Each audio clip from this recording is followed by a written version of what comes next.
Hello दोस्तों, UP board कक्षा 10 के जो सिलाई विषय का पेपर है वो कैसा आने वाला है वही देखने वाले हैं आज इस वीडियो में। देखिए भैया, समय आपका 3 घंटे 15 मिनट का रहने वाला है। पूर्णांक है 70 नंबर का और शुरुआत के जो 15 मिनट होता है परीक्षार्थी को प्रश्न पढ़ने के लिए निर्धारित किए गए हैं। इसके कुछ निर्देश या नोट के बारे में बात करें तो सभी प्रश्न करना अनिवार्य है। जहाँ पे आवश्यक हो चित्र भी बनाना है और सभी प्रश्नों के निर्धारित अंक उसके सामने दिए गए हैं, तो चित्र को भी बनाने की ज़रूरत है। बहुविकल्पी प्रश्नों की शुरुआत होती है पहले प्रश्न में आपको टोटल 5 प्रश्न देखने को मिल जाते हैं। सभी के सभी क्या हैं, एक नंबर के हैं। जैसे कि यहाँ पे देखने को मिल जाता है पहला प्रश्न कि रेशम के कीड़े को किस पेड़ में पाला जाता है, तो शहतूत के पेड़ में पाला जाता है। अच्छे ऊन के लिए अच्छी भेड़, कौन सी भेड़ अच्छी होती है ये तो हमें नहीं पता है। साड़ी कौन पहनता है, क्या बेहतरीन प्रश्न है। लड़का पहनता है, पुरुष पहनता है, स्त्री या औरत पहनता है, इनमें से सभी पहनते हैं, तो स्त्री पहनती है भैया।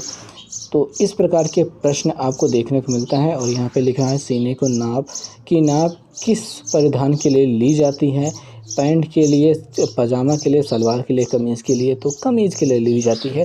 तो इस प्रकार के सिलाई के प्रश्न यहाँ पे देखने को मिलते हैं जो कि आसान वाले हैं, बाकी मुश्किल वाले तो मेरे बस के नहीं हैं। अतलघुत्तरीय प्रश्नों की बात कर लेते हैं तो यहाँ पे आपको देखने को मिल जाते हैं दूसरे प्रश्न में टोटल 5 प्रश्न हैं और सभी प्रश्न जो हैं 2-2 नंबर के हो जाने वाले हैं। क्या बेहतरीन प्रश्न है। तो वस्त्र पहनने के 2 उद्देश्य बताना है। तो वस्त्र क्यों पहनते हैं इंसान, तो शरीर को ढकने के लिए और ठंड से बचने के लिए। तो ये 2 चीज़ें हैं जो महत्वपूर्ण उद्देश्य होते हैं। शरीर को क्यों ढकना है, ठंड से बचने के लिए और गर्मी से बचने के लिए, इन सारी चीज़ों को और शरीर को ढकने के लिए वस्त्र पहनता है, तो ये ही है। तो तीसरे प्रश्न की बात कर लेते हैं जो कि अतलघुत्तरीय प्रश्न हैं ही, 2 नंबर के ये सभी प्रश्न होने वाले हैं और टोटल प्रश्नों की संख्या 5 हैं। तो यहाँ पे कलीदार कुर्ता के सभी मापे लिखे हैं। कलीदार कुर्ता जो बनाना होता है उसके लिए क्या क्या चीज़ें नापी जाती हैं, उनसे सभी चीज़ों को आपको लिखना होगा। खैर, लघुत्तरीय प्रश्न में आ जाते हैं जो कि चौथा प्रश्न हो जाता है। चौथे प्रश्न में तीन प्रश्न दिखाई दे रहे हैं, सभी है 4 नंबर के। उसमें से एक अगर प्रश्न पढ़े तो यहाँ पे कहा गया है कि असली रेशम की पहचान लिखिए, यानी असली रेशम जो होता है उसकी क्या क्या पहचान होती है।